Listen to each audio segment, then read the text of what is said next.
if the density of some lake water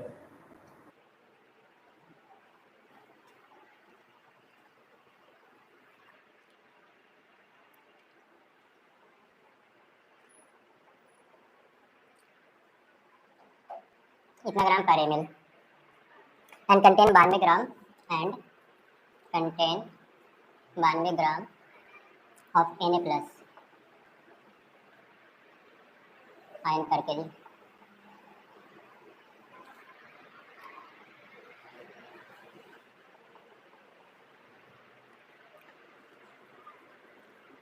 Calculate the molality, इस बार निकालना है molality of Na plus ion in the lake.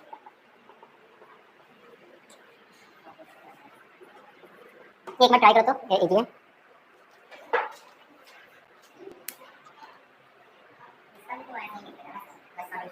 Molality पहले molality और formula लिख लो, देखो क्या क्या हम लोग को चाहिए, रिक्वायरमेंट किस चीज का है. फार्मूला लिख दे. मोलालिटी क्या था? Number of mole of Na plus divided by, इसमें क्या मास ना, मास ऑफ सॉल्वेंट इन केजी. यहाँ पर डेंसिटी दे दी है, अगर इसका कोई रिक्वायरमेंट नहीं है. देखो कितना सिंपल है. नंबर ऑफ मोल क्या, गिवन वेट बटा मोलिकुलर वेट. गिवन वेट कितना है? ये वाला है ना 92. गिवन वेट बटा मोलिकुलर वेट सोडियम में कितना 23. और मास ऑफ सॉल्वेंट देखो दिया हुआ है 1 kg है ना. A1 4 आंसर हो गया. बस इतना ही था ये. इसका डेंसिटी का यहाँ पर कोई यूजिंग, इसीलिए सबसे पहले हम लोग फार्मूला लिख लेते हैं. फार्मूला से पता कर लेते हैं क्या क्या चाहिए हमको, फिर वो क्वेश्चन में खोलते हैं. Question number 6, A solution of glucose. A solution of glucose का क्या होता है? In water is labeled as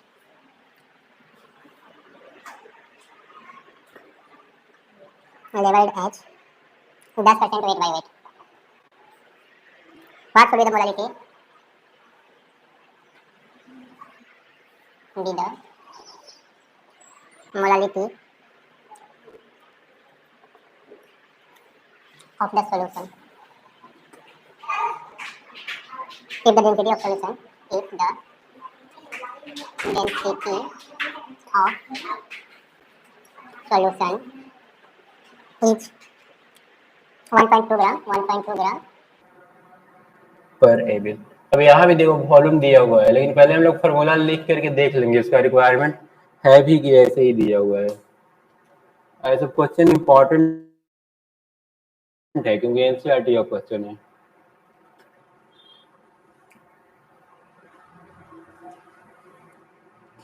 फिर से हम लोग क्या निकालने के लिए दिया है? Molality.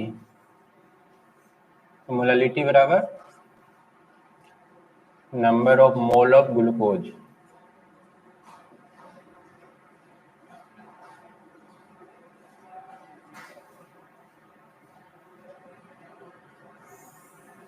Divided by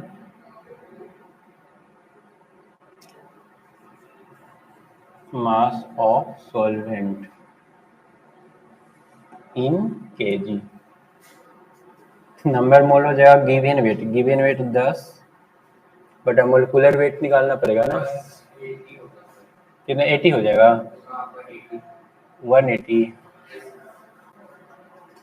180 divided by mass of solvent. देखो तो दिया हुआ है मास ऑफ सॉल्वेंट. बताओ तो कितना होना चाहिए? मास ऑफ सॉल्वेंट सर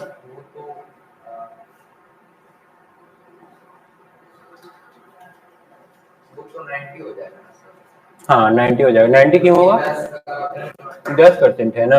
अगर 100 ग्राम सॉल्यूशन ले रहे हैं तो 10 ग्राम तो सॉल्यूट हो गया, 10 ग्राम ए वाला हो गया है ना. तो बाकी 90 ग्राम बच गया. 90 ग्राम हम लोग का सॉल्वेंट हो गया. पर 90 ग्राम को हम लोग को किलो में कन्वर्ट करना है, तो बाई 1000 कर देते हैं.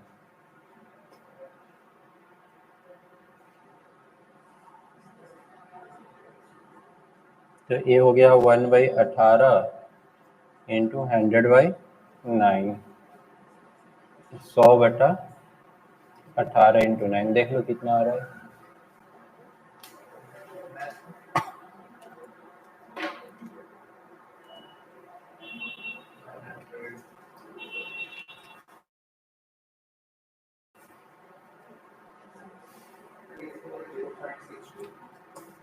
जीरो पॉइंट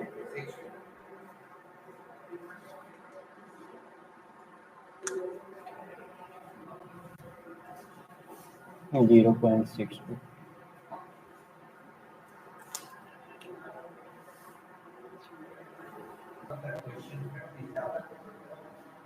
क्वेश्चन समझ में तो हाँ, आता है लेकिन ये बन नहीं पाता है। देखो पहले जो इसमें जो दिया हुआ है ना, टोटल पहले 25 क्वेश्चन है ना, वो 25 क्वेश्चन हर टॉपिक पर दो दो तीन तीन करके है, तो ये 25 कम से कम 3 बार तुम लोगों को करना होगा। उसके बाद का जो 10 क्वेश्चन है वो 2 बार करना होगा। उसके बाद का जो क्वेश्चन बचा ना, ये 35 क्वेश्चन हो गया। उसके बाद जो 65 क्वेश्चन बचा ना, वो सब एक एक भी बार कर लो ना तो चल जाएगा। लेकिन ये जितना बार कर लोगे ना, एक कर लेने से 3 बार कर लेते हो ना, कंसेप्ट पूरा क्लियर हो जाएगा। एक बार जब कंसेप्ट क्लियर होगा ना, तो फिर एक एक बार में सारा कुछ समझ में आने लगेगा, बनने लगेगा। स्टार्टिंग में सिर्फ दिक्कत होता है।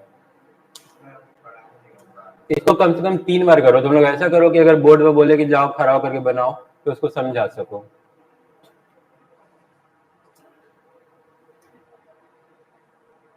उससे हमको भी फायदा हो जाएगा, यूट्यूब पर भी लगेगा कि चलो यहाँ का बच्चा लोग भी क्वेश्चन सोल्व कर रहा है। डाल देंगे यूट्यूब पर।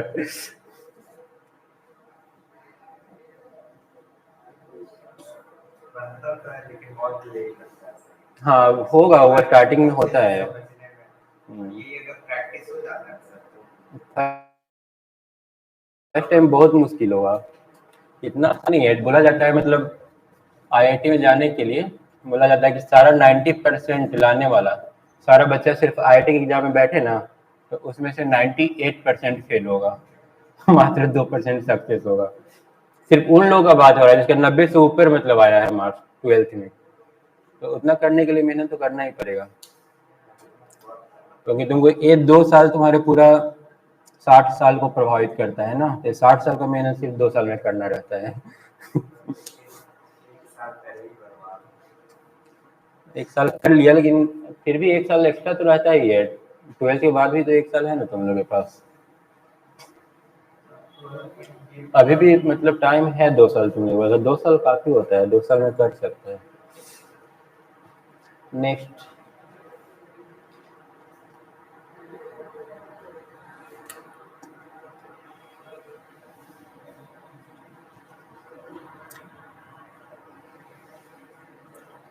a molar solution of a compound in benzene has mole fraction of solute equal to 0.2. The value of AN is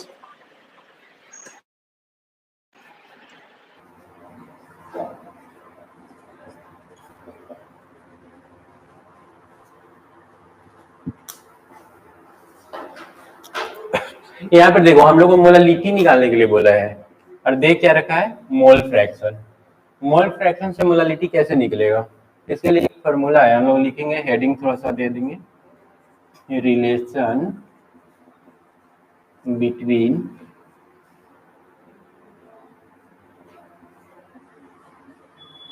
mole fraction and molality.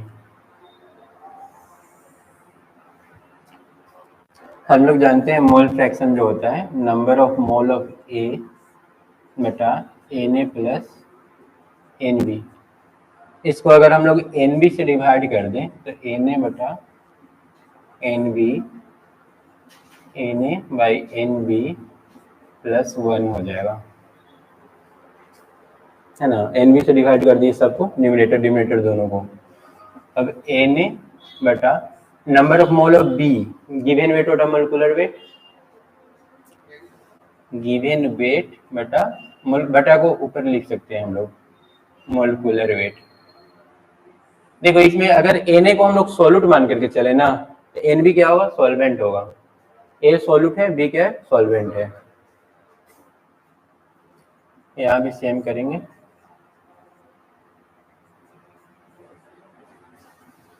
+1।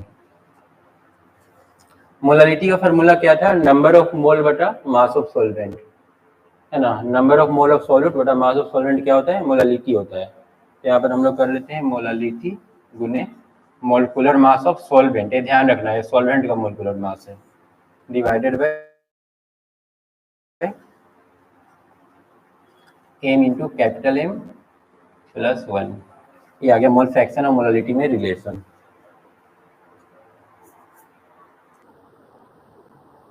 Sir इसको साइड में लेके काट भी दे सकता है। क्या काटें, अच्छा नहीं। क्या काटना है, सर M वो नहीं कटेगा ना, कॉमन नहीं ले सकते, यहाँ पर तो 1 है, कैसे कॉमन लोगे। वैसे यही फार्मूला बन गया है, x बराबर mm बटा mm +1। अब जो हम लोग का क्वेश्चन है ना, वो देखो मोल फ्रैक्शन दे रखा है कितना, 0.2।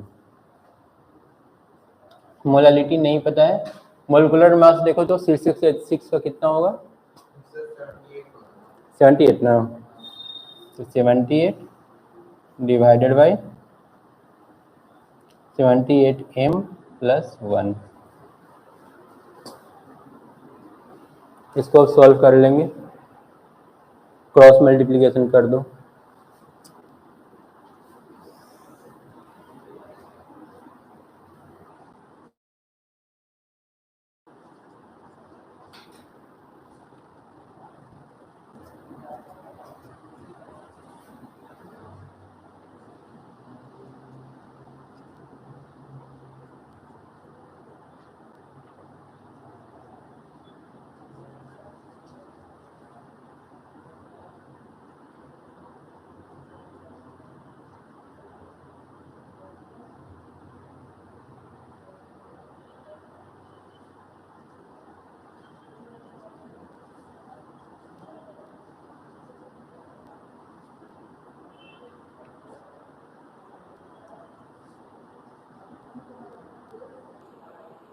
जीरो 0.0032।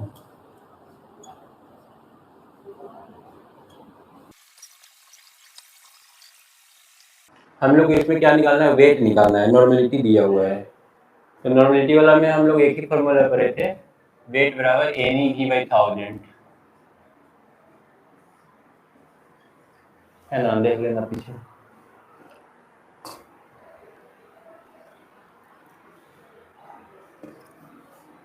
और E बराबर पढ़े थे molecular weight by valency factor.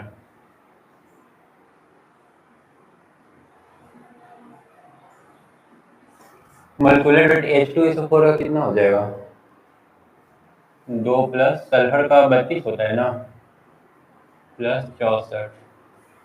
Valency factor बताए थे ना, वैलेंसी फैक्टर हम लोग देख लेते हैं, इसको ब्रेक करके मैक्सिमम चार्ज कितना आ रहा है।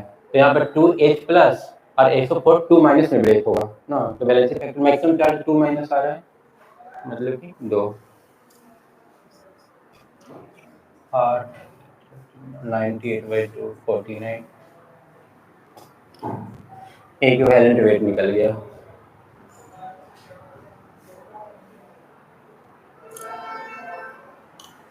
वेट निकालना था, वेट के लिए फार्मूला NeV/1000 और E का फार्मूला मोलिकुलर वेट बटा वैलेंसी फैक्टर। N देखो 1/7 दे रखा है, E हम लोग का 49 और V 150 ml।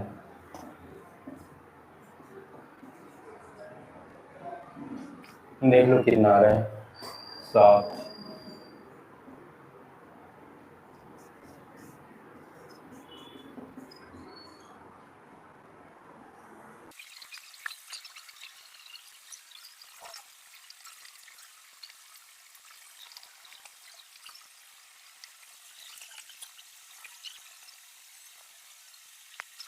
इसमें हम लोग को एक फार्मूला यूज करना है, N1 V1 plus N2V2 is equal to N3V3। मतलब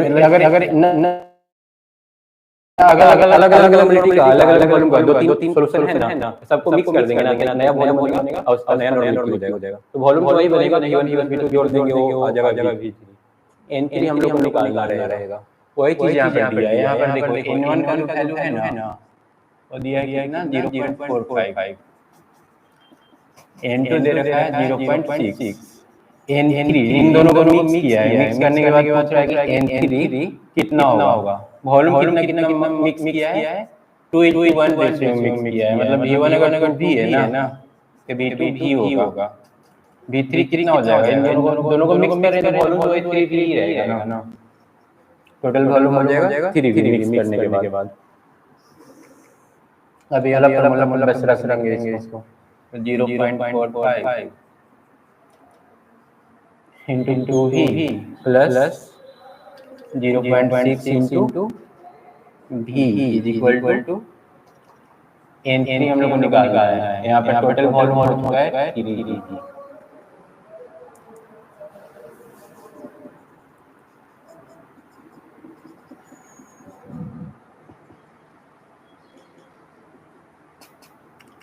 ये हो जाएगा 1.5 इज इक्वल टू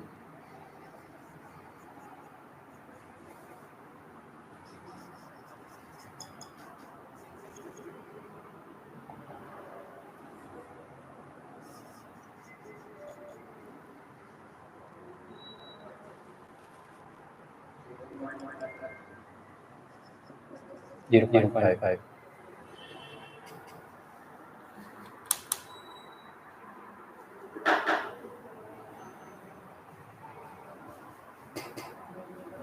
देखो तो क्या दे रखा है, at 40 degree centigrade the vapour pressure in torr, vapour pressure से क्वेश्चन है ना। स्ट्रेंथ वाला से हम लोग आगे निकल गए, स्ट्रेंथ तक मतलब 9 तक स्ट्रेंथ वाला क्वेश्चन था। उसके बाद हम लोग वेपर प्रेशर पढ़े थे, वेपर प्रेशर का ये क्वेश्चन है। ये टोटल वेपर प्रेशर तुम्हारा दिया हुआ है।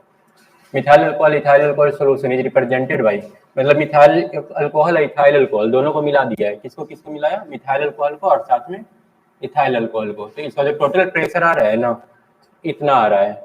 फिर X is the mole fraction, X क्या है, मोल फ्रैक्शन है किसका, मिथाइल अल्कोहल का। एक्स से मिथाइल अल्कोहल का मोल फ्रैक्शन है। Then the value of limit X is 10 to 1, X से 10 to 1 मतलब कहने का मतलब कि इसका जो मोल फ्रैक्शन है ना 1 हो गया है। एक्स का अगर मोल फ्रैक्शन 1 कर देंगे तो एक्स भी तो टोटल पूरी तरह से 0 हो जाएगा। तो इनडायरेक्टली हम लोग को क्या निकालने के लिए बोल रहा है, एक्स से 1 किए तो एक्स भी तो पूरा खत्म। मतलब ए प्योर ए का बोल रहा है कि बताओ पी ए नॉट का वैल्यू क्या होगा, ए का टोटल प्रेशर क्या होगा, क्योंकि बी तो इसमें मिक्स है ही नहीं। जैसे ही हम लोग मोल फ्रैक्शन ऑफ ए 1 करते हैं, बी हमारा क्या होता है, खत्म हो जाता है। एक ग्राफ था, एक्स इक्वल टू 1 से घट करके 0 और एक्स भी 0 से बढ़ करके 1। देखो जब एक्स से 1 कर रहे हैं ना, उसमें एक्स भी क्या होता है, पूरा खत्म। मतलब ये बात कर रहा है तब का ना, पूछ रहा है कि तब का प्रेशर बताओ जब इसमें पूरी तरह से सिर्फ और सिर्फ एक इसके लिए यूज किया है, मिथाइल अल्कोहल। एक यूज किया है मिथाइल अल्कोहल के लिए, यहाँ सिर्फ और सिर्फ क्या है, मिथाइल अल्कोहल है।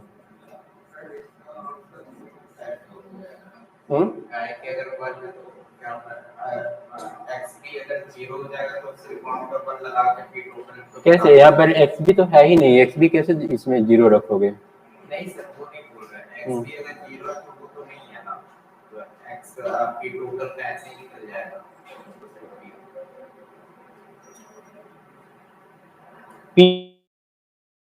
पी टोटल निकलेगा ना। अगर मान लो कि यहाँ पर 1 पुट कर देते हैं एक्स का, तो ये तो टोटल पी निकलेगा, है ना। हम लोग को किसका निकालना है, मिथाइल अल्कोहल का।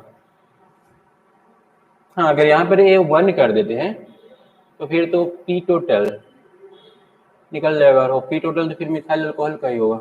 अच्छा देखते हैं, हम लोग का पी टोटल का फॉर्मूला क्या है, P total is equal to P A plus P B. P A में क्या था, X A into P A not, ए पढ़े थे ना, plus X B into P B not, यही पढ़े थे ना। हम लोग को इस तरह से इसको कन्वर्ट करना है ना कि सिर्फ एक्स ए रहे, एक्स बी ना रहे।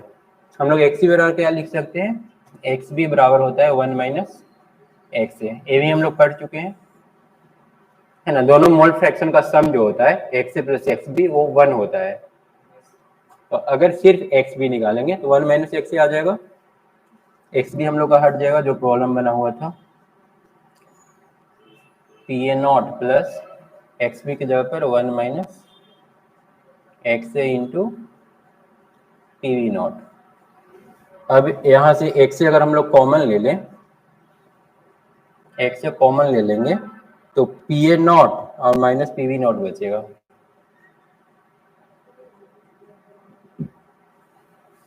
और साथ में प्लस पी वी नॉट। ठीक है, अब हम लोग कंपेयर कर ले इस इक्वेशन से ना, एक्स से एक्स से, मतलब P A naught minus P V naught का वैल्यू क्या आ गया 119, P A naught minus P V naught is equal to 119, और 135 क्या बच गया, पी वी नॉट 135। अब यहाँ से अगर पी ए नॉट निकालना है तो 119 और plus P V naught, 119 plus 135 is equal to कितना आ जाएगा, डिपेंडर 1 3 1 4 1 5 1 1 2 254 ना। तो जो बोल रहा था वो भी सही बोल रहा था, अगर यहाँ पर एक से 1 कर देंगे तो इसका मतलब क्या, और टोटल का मिथाइल अल्कोहल ही हो गया, एक से 1 मतलब ये तो 0 हो गया ना फिर। तो ये वाला जो टोटल प्रेशर आएगा वो किसका आएगा, मिथाइल अल्कोहल का ही आएगा। तो डायरेक्ट भी यहाँ पर 1 कर देंगे तो हम लोग का आंसर सेम ही आएगा, 135 प्लस 119। ये प्रोसेस हो गया ऐसे, और डायरेक्ट भी बन ही जाता।